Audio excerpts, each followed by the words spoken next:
It's time to drop the gauntlet and get this dead in the water, free to play account moving again. Today, I'm setting myself a challenge.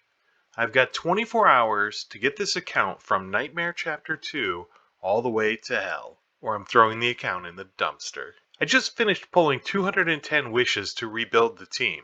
Is that going to be enough, or am I tossing this account and starting over? Without spoiling the ending, I can tell you that it came down to the last 5 minutes. Let's start from the beginning and find out what happened. I had dropped Christian and Eden from my old team and swapped in Fritch and Liz, who I got from those 210 shard pulls. I increased Ariel to Awaken 5 and Fritch to Awaken 2. I regressed Margarita from Awaken 1 to 5-star to free up some resources. I figured it wasn't going to go perfectly, so I wanted to keep something in the tank to adapt to whatever the game threw at me. I started with the Miracle Castle, better known as Chapter 2, in the Nightmare difficulty of campaign mode. I'd been stuck on the final stage for a while, and I couldn't get past the chapter boss. I threw this new team in it to see how it went, and we passed, with mostly flying colors. I was a little bit concerned that I had burned 200 wishes, and I didn't 3-star this level right away. That gave me some pause. This challenge might not be as easy as I expected. Not that I really expected it to be easy in the first place.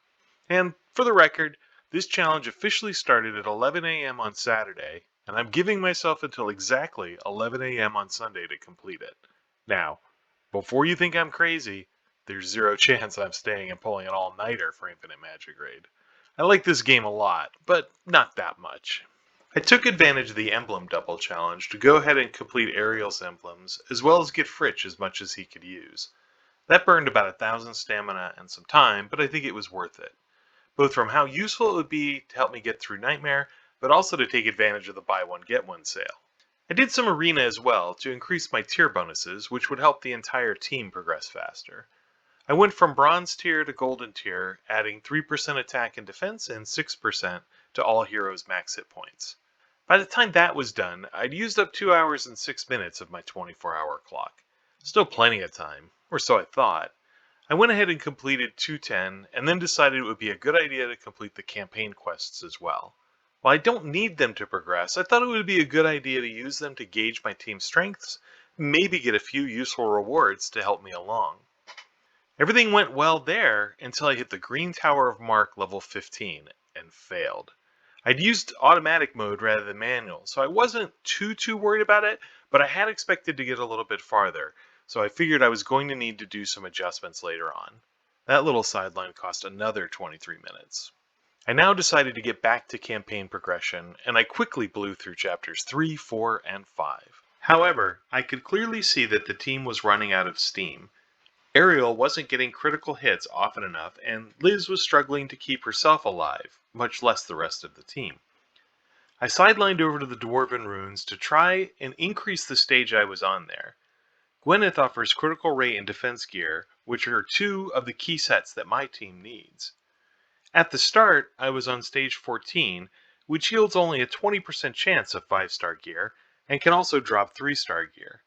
I wanted to try and get higher than that so that I could run multi-combat overnight and try to improve the team's equipment to finalize the push to hell in the morning.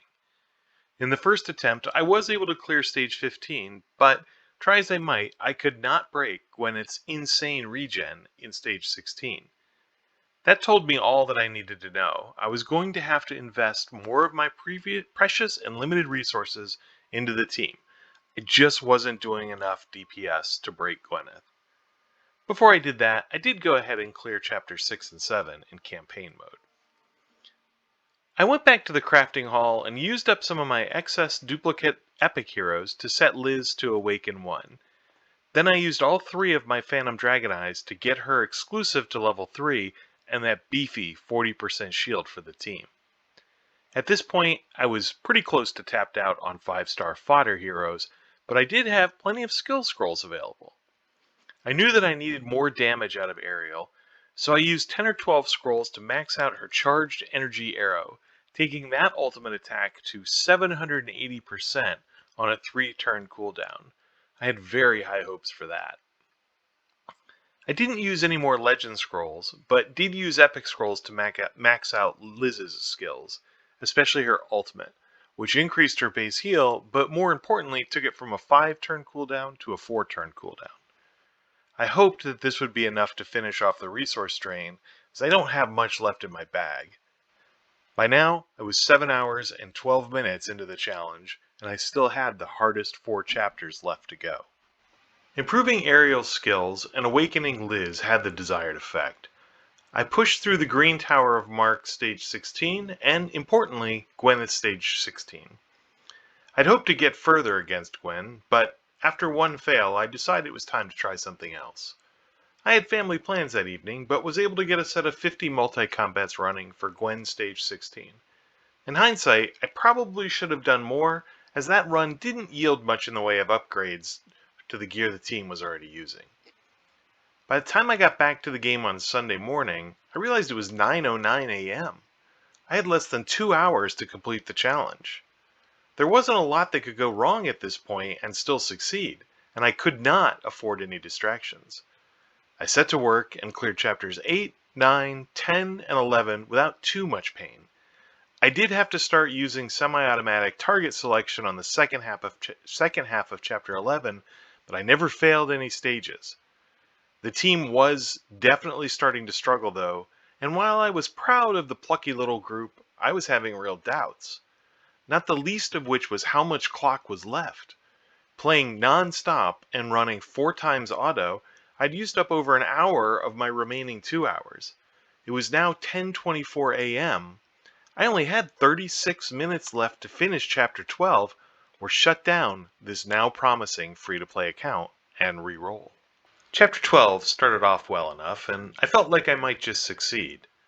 The team ground through stages 1 to 6 of Chapter 12 until 10:38 a.m. when disaster struck in Stage 7, with just 22 minutes left in the challenge. The team lost. I hoped it was a quirk, and I tried again, this time in manual mode. Same result. I didn't have time to weigh any options, I had to just move. I went back to the crafting hall and sacrificed some duplicate epic heroes. I didn't pay too much attention to what they were, I hope I didn't lose anything useful. But I needed 2 5-star heroes, and I needed them now. The only question was which of my unawakened heroes was I going to promote. Again, I really didn't have time to think about it or weigh options, but my sense was that I was short AE DPS rather than single target DPS, so I chose Margarita and buffed her up to Awaken 1. I used manual mode again on 12-7. If it worked, I might just have a chance of winning. If it didn't, I was, frankly, done. Fortunately, it was enough. Actually, just enough. It was now 10:47. I had 13 minutes left. 13 minutes to manual the remaining 3 stages. I got to the final stage with its final campaign boss with just under 4 minutes before the challenge would end. I was worried that I wouldn't have time to manually engage, and my team was oddly more powerful on bosses than waves, so I set it to automatic and waited. After 1 minute and 15 seconds, the verdict was in.